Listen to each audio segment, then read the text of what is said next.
আপনাদের সাথে আরেকটা ভিডিও নিয়ে হাজির হলাম।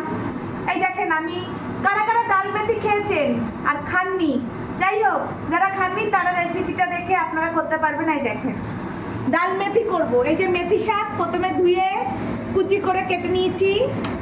ফোড়নে দেব কালো জিরে, এখানে কালো জিরে শুকনো লঙ্কা ফোড়নে দিয়ে ভাজা ভাজা হলে রসুন ফোড়ন দেব। তারপরে এই দেখেন ডালটা ধুয়ে ভিজিয়ে রেখেছিলাম, তাও 3-4 ঘন্টা আগে। এই দিয়ে প্রথমে এইটা ফোড়ন দিচ্ছি।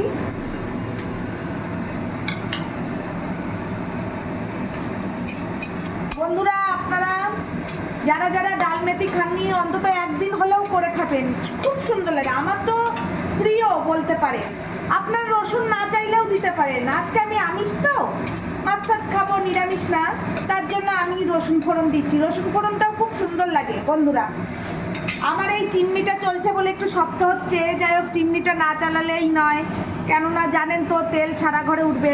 এবার যাই হোক এই ফোড়নটা হয়ে গেল, এবার এই রসুন ফোড়নটা দিচ্ছি।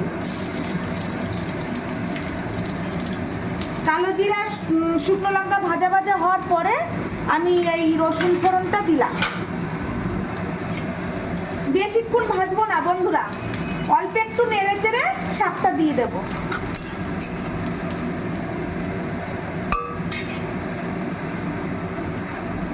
শাকটা দিয়ে দিচ্ছি।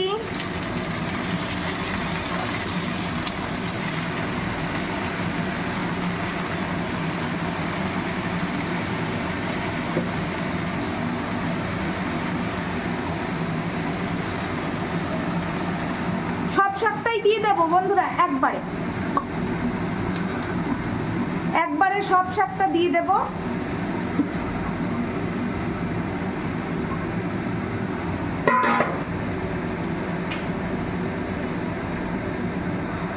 এবার এই শাকেই পরিমাণ মতো হলুদ দেবো। শাক তো বেশি একটা হলুদ যায় না শাকে, তাও অনেকটা শাক বলে আমার একটু হলুদ দিতে হচ্ছে।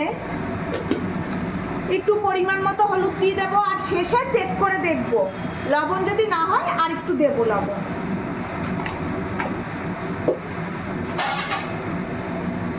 এরপর একটু নাড়িয়ে চাড়িয়ে নেব, যাতে লবণ হলুদ সব শাকের মধ্যে একটু যায়, নিচে রসুন টসুন সব উপরে উঠে আসে। এই দেখেন নিচের ফোড়নটা সব উপরে উঠে এসছে।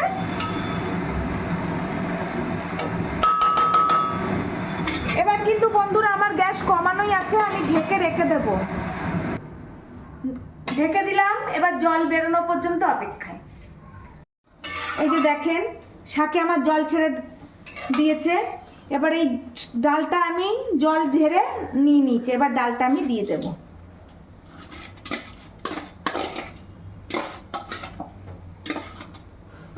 ডালটা আমি দিয়ে দিলাম।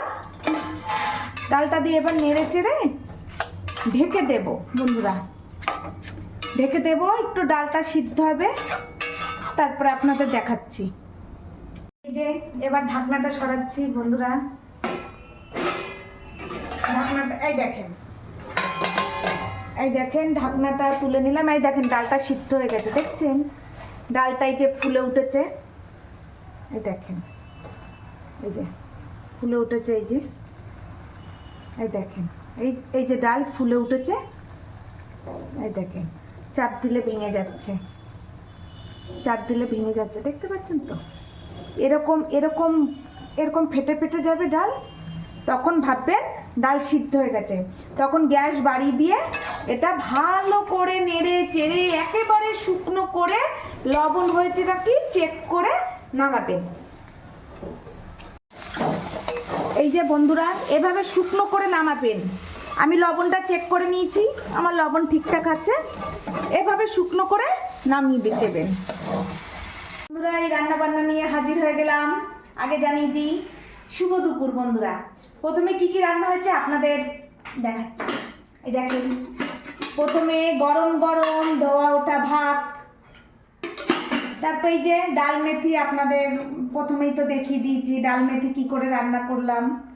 এই যে এভাবে, এই দেখেন ডাল মেথি আমার ভীষণ প্রিয় একটা শাক। এই ডাল মেথি ডাল দিয়ে করলে আমার এত পছন্দের, সে কি বলবো বন্ধুরা, আমার খুব ভালো লাগে এই ডাল মেথি শাক খেতে। মাছ ভাজা, রুই মাছের পেটি ভাজা, এই আর ভোলা মাছের ঝাল ঝোল। দেখেন ভোলা মাছের ঝাল ঝোল আলু টমেটো দিয়ে করেছি। এই আজকে এই কয় পদ, আর কিছু রান্না করিনি বন্ধুরা। এই আজকে আমার ছেলেকে এখন খেতে দেবো, আমার বরও চলে এসছে, আমরা সব একসাথেই বসে পড়বো খেতে। ঠিক আছে বন্ধুরা, আবার জানাচ্ছি শুভ দুপুর বন্ধুরা। সবাই ভালো থাকবেন, সুস্থ থাকবেন, হাসি খুশি থাকবেন। ঠিক আছে বন্ধুরা, এখনের মতন টাটা, বাই বাই।